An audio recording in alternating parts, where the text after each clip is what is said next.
funny. I'm going to tell a story to make me feel better. Oh my gosh.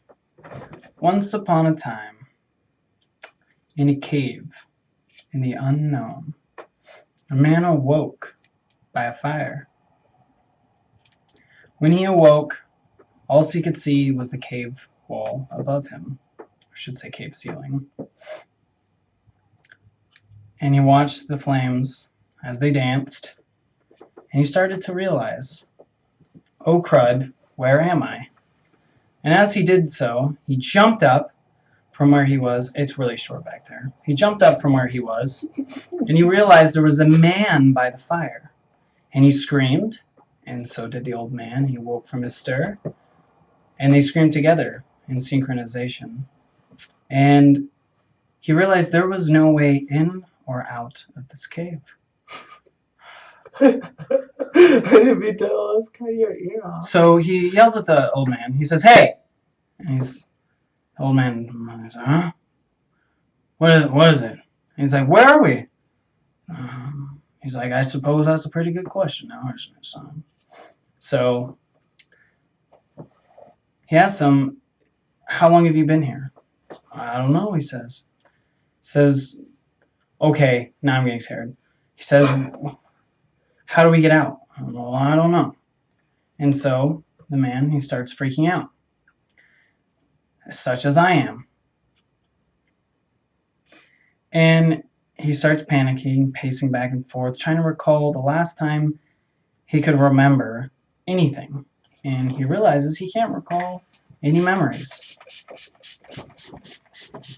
And so the old man tells him, calm down, sit down, have a drink, as he pulls out a canister that was by his side. And he sits down because there's nothing else to do. He's in a cave, there's no way out. He sits down and he stares across the old man from the fire and he hands him the canister.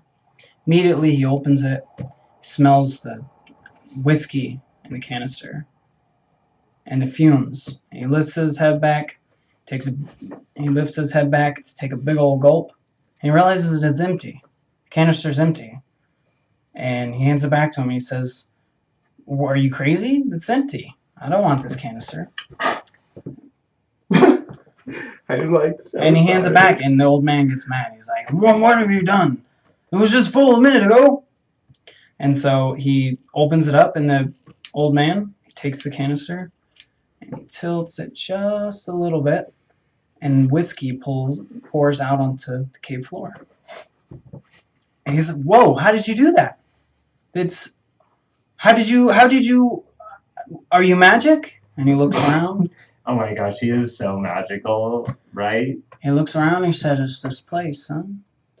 And of course, the other man says, well, what is this place?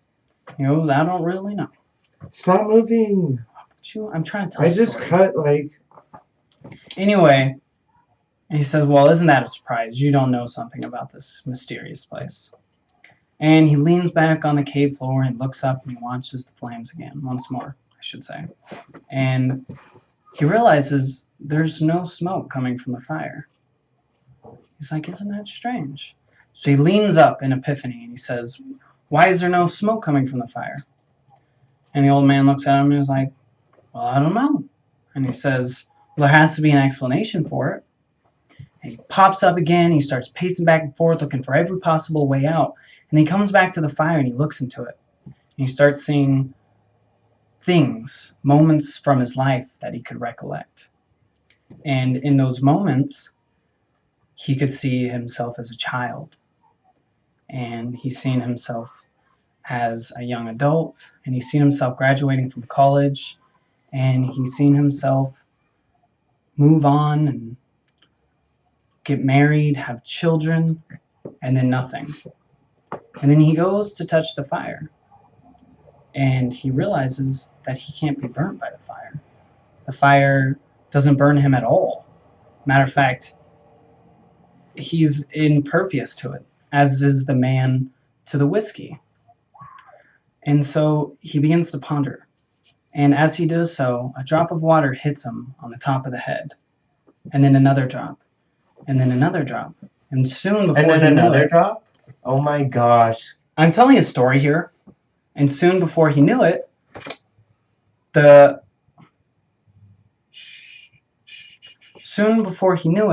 entire cave was up to his knees in water. And the old man grabs his whiskey, and before the cave had risen, the water had risen in the cave, he grabbed the log from a fire and wasn't getting burnt. He had pure fire blazing in his hands. And then the fire collapsed in on itself and created a hole.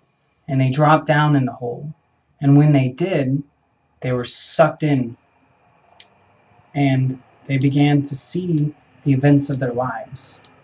So, character 1, who could touch the fire and not get burnt, could see after he had children and after... Okay, I think I'm all done. Well, that's it for the story. Thank God.